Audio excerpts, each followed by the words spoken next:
कक्षा 10 के सभी विद्यार्थियों का मेरे चैनल में हार्दिक स्वागत है। आज मैं उपस्थित हूँ आपकी संस्कृत पाठ्य पुस्तक कथा नाटक कौमुदी का पंचमा पाठा भोजस्य शल्य चिकित्सा का दूसरा भाग लेकर। इसका एक भाग हो चुका है, आज आपका दूसरा और अंतिम भाग है। यद्यपि मैंने इसको 3 भागों में बांटा था, लेकिन पाठ काफ़ी लंबा नहीं है तो इसलिए 2 भाग में ही कर दिया। तो आज आपका दूसरा और अंतिम भाग है। तो आइए बिना विलंब किए पाठ प्रारंभ करते हैं। आपका यहाँ तक हो चुका था। तदा तब आहुत तवाहतु अमरेश। तब उन्होंने कहा, जब उन्होंने इंद्र ने अश्वनी कुमारों से कहा कि क्या धन्वंतरी शास्त्र जो है वो है झूठा है, क्योंकि ऐसा राजा भोज ने कहा है। उनको एक ऐसा रोग हो गया था जिसे कोई भी पहचान नहीं सका और ना ही उसकी कोई चिकित्सा कर सका। तो उन्होंने अपने राज्य से सभी वैद्यों को, जो उनके राज्य में श्रेष्ठ वैद्य थे, उनको निकाल दिया और उनकी जो दवाइयाँ थी, औषधियाँ थी, उनको नदी में प्रवाहित करवा दिया। तो इस प्रकार से जब नारद मुनि इंद्र की सभा में पहुँचे तो वहाँ पर इंद्र ने जब भूलोक का हाल पूछा तो नारद ने हाल बताया और कहा कि राजा भोज इस समय ऐसी पीड़ा से पीड़ित है जिसका कोई इलाज नहीं कर सका, और इसीलिए उन्होंने धन्वंतरि शास्त्र को झूठा बताया है। तो इस बात को इंद्र ने जब अपने समीप स्थित अश्वनी कुमारों से कहा तो उन्होंने क्या उत्तर दिया, वहीं से आपका आज का भाग प्रारंभ होता है। तदा तब आह तु अमरेश, अमरेश अर्थात इंद्र, देवनावली कम यदि, हे अमरेश देव, देव यानी इंद्र, इंद्र देव के लिए कहा है नवली कम नहीं है इदम शास्त्र, यह शास्त्र झूठा नहीं है। किम त्वा अमर विदितेन रोगेण बाध्यते असौ भोजायति, किंतु राजा भोज जो है वो ऐसे रोग से व्याकुल है जो कि अमर यानी देवताओं के द्वारा ही जानने योग्य है, जिसको मनुष्य नहीं जान सकते। अब अश्वनी कुमार राजा इंद्र से कह रहे हैं कि ये धन्वंतरि शास्त्र झूठा नहीं है, बल्कि राजा भोज ऐसे रोग से ग्रसित हैं जिसे केवल अमरत किम तो अमर विदितेन, अमर यानी अमर कहता कहा जाता है देवताओं के लिए, देवताओं के द्वारा ही जिस रोग को जाना जा सकता है, ऐसे रोग से राजा भोज पीड़ित है।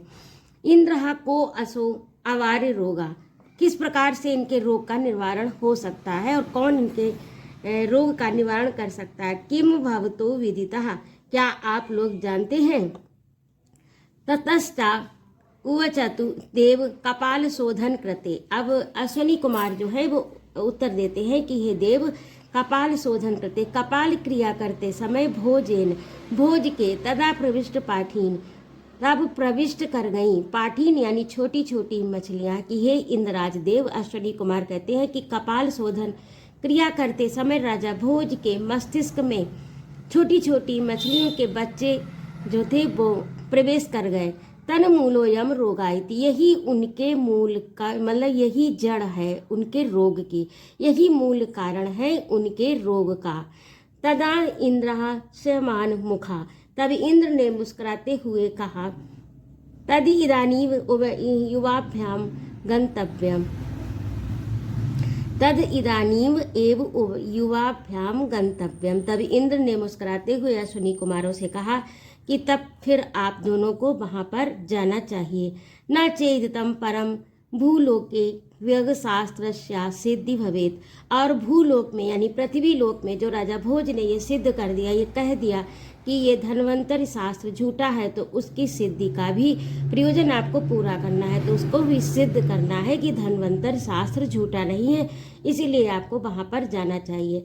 न खलु सरस्वती विलासस्य निकेतनम शास्त्राणाम उद्धरता च एति, न खलु सरस्वती यानी सरस्वती का विलास जो निकेतन, सरस्वती ने जो शास्त्रों का उद्धार किया है, उद्धरण किया है तो उसका सरस्वती का विलास यानी सरस्वती कहाँ पर रहती है, पुस्तकों में, ग्रंथों में, ये सरस्वती का घर होता है। सरस्वती के विलास का निकेतन शास्त्र, पुराण और पुस्तकें ही होती हैं।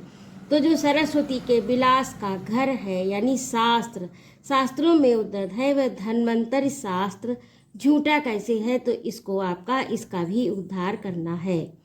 तथा सुरेंद्र आदेशेन, और इसके बाद सुरेंद्र के आदेश से, सुरेंद्र यानी इंद्र का नाम है सुरेंद्र के आदेश से तो दोनों उभावपी, दोनों भी धृत माने धारण करके, द्विज माने ब्राह्मण वेशो, दोनों अर्थात अश्विनी कुमार, ये दोनों भाई भाई हैं, तो ये साथ ही रहते हैं और देवताओं के वैद्य हैं। तो सुरेंद्र के आदेश से वे दोनों धारण करके द्विज माने ब्राह्मण का वेश धारा नगरम प्राप्य, धारा नगर में प्राप्य यानी गए, और द्वारस्थम प्राहतु कहा, द्वारस्थ पर स्थित, द्वार पर स्थित यानी प्रहरी अथवा पहरेदार, द्वारपाल जो भी वहां पर था धारा नगरी के, तो वहां पर उस द्वारपाल से कहा, क्या कहा कि द्वारस्थ, अब ये संबोधन चिन्ह लगा है, उसको संबोधन किया। आवाम भिखजो काशी देशागतो श्री भोजाय विज्ञापय तेना अनृतम इति अंगीकृतम वैद्य शास्त्रम इति श्रुत्वा तत्प्रतिष्ठापनाय तद रोग निवारणाय च एति, कि हम दोनों वैद्य जो है वो काशी देश से आए हैं और श्री भोजाय विज्ञापाय, श्री भोज को ये बताने के लिए कि तेना अनृत अंगीकृत, जो उन्होंने अंगीकृत कर लिया है अर्थात स्वीकार कर लिया है कि धन्वंतर शास्त्र झूठा है, वैद्य शास्त्रम इति श्रुत्वा, हमने ऐसा सुना है कि उन्होंने अर्थात राजा भोज ने ये अंगीकार किया है कि धन्वंतर शास्त्र यानी वैद्य शास्त्र झूठा है। तो ऐसा सुनकर हम लोग, ऐसा जानकर सुनकर हम लोग काशी देश से, हम दोनों वैद्य काशी देश से आए हैं। तथ्य प्रतिष्ठापनाएं, और उसकी प्रतिष्ठा करने के लिए, यानी जो उन्होंने शास्त्र को झूठा बताया है उसकी प्रतिष्ठापना करने के लिए, और तद रोग निवारण है, और उनके रोग का निवारण करने के लिए आए हैं। ततुः द्वारस्थ, तब द्वार पर स्थित द्वारपाल प्रहार, उसने कहा, भो विप्रो, हे ब्राह्मणों, ना कोअपि, नहीं कोई भी, विखग प्रवरहा, कोई भी श्रेष्ठ वैद्य प्रवेश नहीं कर सकता, इति राग्योक्तम, ऐसा राजा ने कहा है। तब द्वारपाल ने उन दोनों अश्विनी कुमारों अर्थात जो विप्र वेश में अश्विनी कुमार थे उनसे कहा कि हे श्रेष्ठ वैद्य, इस राज्य में कोई भी कोई भी वैद्य प्रवेश नहीं कर सकता, ऐसा राजा का कहना है। ऐसा राजा ने आज्ञा दी है या आदेश दिया है। राजा तू केवलम अस्वस्थो, राजा तो केवल अस्वस्थ है, नायम अवसरो विज्ञापना, ये जो है ऐसा अवसर नहीं है, राजा अस्वस्थ है और उसने ये आज्ञा दी है। ना अयम अवसरो, ये है अवसर नहीं है, यानी राजा अस्वस्थ है, परेशान तो है, तो ये अवसर नहीं है उनको ये सब कुछ बताने का, ये उचित अवसर नहीं है। तस्मिन् क्षणे कार्यवशात, उसी क्षण कार्य के वश, किसी कार्यवश बहिर्निर्गता, बाहर निकले, बुद्धि सागर स्तौ दृष्टवा कौ भवतो, बुद्धि सागर ने तो माने उन दोनों को दृष्टवा देख कर प्रश्न पूछा, कौ कौन भवतो, आप कौन हैं। उसी क्षण यानी उसी समय किसी कार्य के बस बाहर निकले हुए बुद्धि सागर जो राजा भोज के मंत्री थे, दृष्टवा उन्होंने देख कर, कौ भवतो उन दोनों ब्राह्मण वेशधारी अश्विनी कुमार को देखा और प्रश्न किया कि आप दोनों कौन हैं। इति अपृच्छत, ऐसा पूछा। ततस्तो, तब वे दोनों यथागतम पूछा, तब उन दोनों ने यथागत जो भी था वो बता दिया कि हम काशी से आए हैं। इस प्रकार से जो द्वारपाल को बताया था वही उनको भी बता दिया। ततो बुद्धि सागरण तौ राज्ञा समीप नीतो, तब बुद्धि सागर तो उन दोनों को राज्ञा राजा के समीप नीतो समीप ले गए। ततो राजा तो अवलोक्य, तब राजा ने उन दोनों को अवलोक्य देख कर मुख श्रिया, उनकी मुख की कांति, उनके मुख के ओज को अमानुषाव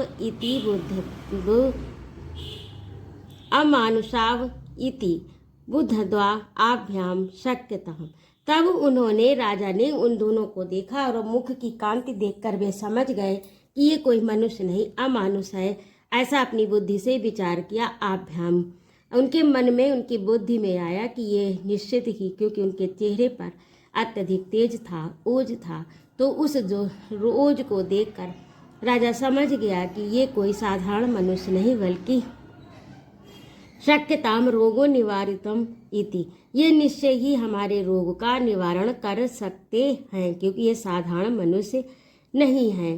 ततो बुद्धि साग्रहण तव राज्ञा रोगो निवारितम इति, कर सकते हैं निश्चित, ऐसा निश्चय करके तो उन दोनों को बहुमानितवान, बहुत अत्यधिक सम्मानित किया। ततस्ताव उचतु, और उसके बाद में कहा, ततस्तौ उवचतु, उसके बाद उन दोनों से कहा, राजन भेतव्यम रोगो निर्गता। राजन, उन दोनों ने राजा से कहा कि तो हे राजन, भेतव्यम, भयभीत मत हो, रोगो निर्गता, आपका रोग चला जाएगा। किंतु कुत्र च एकांते, किंतु कुत्र च एकांते त्वा भवितव्यम इति, किंतु मुझे कोई एक स्थान वैसा चाहिए, एकांत, एक अलग स्थान, एकांत यानी जहाँ कोई आता जाता ना हो, ऐसा स्थान होना चाहिए। ततो राज्ञापि तथा कृतम, राजा ने वैसा ही किया। ततस्ताव अपि, राजा नाम मोहचूर्णेन मोहित्वा शिरा, और उसके बाद राजा को मोहचूर्ण यानी बेहोशी करने वाले चूर्ण से उनको देकर, औषधि देकर, मोहित्वा शिरा, उनको बेहोश कर दिया, यानी संज्ञा शून्य कर दिया। कपालम आदाय, और कपाल को लेकर, तत्करोटि कापुटे, यानी कपाल के अंदर जो कोष था जिसमें वो मछलियां रह रही थीं, उस भाग को, उस पुट को स्थितम, उसमें स्थित कपाल के एक भाग जिसमें मछलियां स्थित थी, सफर कुलम गृहीत्वा, यानी छोटी मछलियों के कुल को ग्रहण करके, कस्मित भाजने, भाजने यानी किसी पात्र में, बर्तन में, किसी बर्तन में निक्षिप डालकर, संधान करने का होता है, जिससे उन्होंने इनका ऑपरेशन किया था शल्य चिकित्सालय में। शल्य चिकित्सा में जो प्रयोग किए जाने वाले औजार थे या जो सुई वगैरह थी, जिससे उनको कपाल को जोड़ना था, किसी बर्तन में रख कर संधान करना, यानी ऑपरेशन वाले शल्य चिकित्सा में प्रयोग होने वाले औजारों से कपालम, कपाल को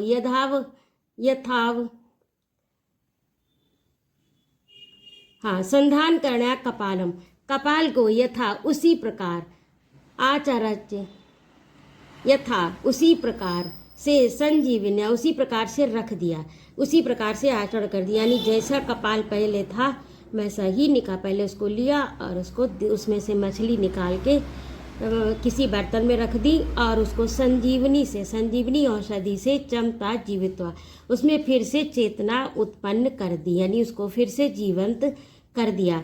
पहले किसी मोह चूर्ण से, बेहोशी की दवा से उसको संज्ञा शून्य किया था और फिर उसके बाद में उसमें फिर से चेतना जागृत कर दी। तस्मय, और फिर उनको तद दर्शयताम, और उनको फिर दिखाया, क्या दिखाया, उन मछलियों को जो उन्होंने उनके कपाल से निकाली थी। तदा तद दृष्टवा, तब उसको देखकर राजा विस्मित, राजा आश्चर्यचकित हो गया। किम एतद इति, तो पृष्ठवान, ये कैसे हो सकता है, उन्होंने ऐसा कहा।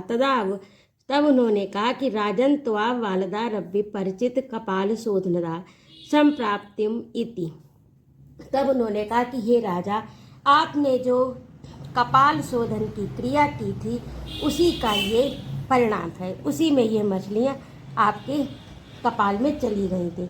ततो राजा, तब राजा ने ता अश्वनी मत्वा, उनको अश्वनी कुमार मानकर, तदो शोधनार्थम प्रक्षति, ये पूछा, उनके शोधन के लिए ये पूछा, यानी जो ऑपरेशन हुआ था, उनकी शल्य चिकित्सा हुई थी, तो उसके शोधन के लिए, यानी साफ करने के लिए, उसको फिर से वैसा ही प्राप्त करने के लिए, किम अस्माकम पथ्यमिति, कि हमारा पथ्य क्या है, जिससे कि हम पूर्णतः स्वस्थ हो जाए और जैसा मेरा पहले शरीर था वैसा ही प्राप्त हो जाए। तो उसके शोधन के लिए उन्होंने ये प्रश्न पूछा। ततस्ता अवचतु, तब उन्होंने कहा, असीते नाम सा, आम्भ माने जल, असीते यानी जो शीत नहीं है, अर्थात गर्म जल से स्नान, पाया पाना यानी दुग्ध का पान, वरा स्त्रियाँ और श्रेष्ठ स्त्रियाँ, एतद् दवो एतद् वो मानुषाम पथ्यम स्निग्धम उष्णंचा भोजनम। मनुष्यों का यही पथ है, यानी अशीत गर्म जल से स्नान, दुग्ध का पान, श्रेष्ठ स्त्रियां, और स्निग्ध यानी चिकना ताजा और गर्म भोजन, ये मनुष्यों का पथ्य है। तत्रांतरे राजा मध्ये मानुषा इति संबोधनम श्रुत्वा, उसके बाद में राजा ने जब उनके वाक्य में मानुषा शब्द सुना, इति संबोधनम श्रुत्वा, ऐसा संबोधन सुनकर, वयम चे न मानुषा, तब उन्होंने कहा कि आप लोग क्या मानुष नहीं है? कौ युवा मिति, तुम लोग कौन हो? ततो हर्षतो झटिता, उन्होंने उनका हाथ पकड़ना चाहा लेकिन उन्होंने हाथ झटक दिया। स्वहस्ताभ्यागृहीत, और उन्होंने जो हाथ जो उनका पकड़ा तो उन्होंने हाथ झटक दिया। तत्क्षण में ताव अंतर्धता, और वे उसी क्षण अंतर ध्यान हो गए।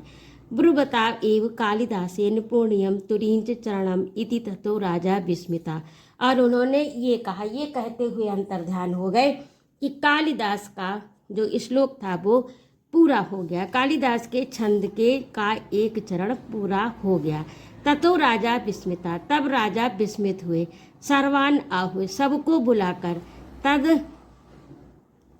व्रतम ब्रवीत, और फिर उस वृतांत को राजा ने कहा।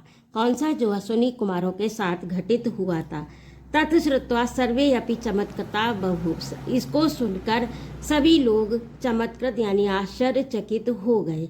तत् कालिदासेन तुरीय चरणम पूरितम, और इस प्रकार से कालिदास का चरण पूरा हो गया, जो छंद लिख रहे थे वह पूरा हो गया। स्निग्धम उष्णंचा भोजनम, चिकना और गर्म भोजन।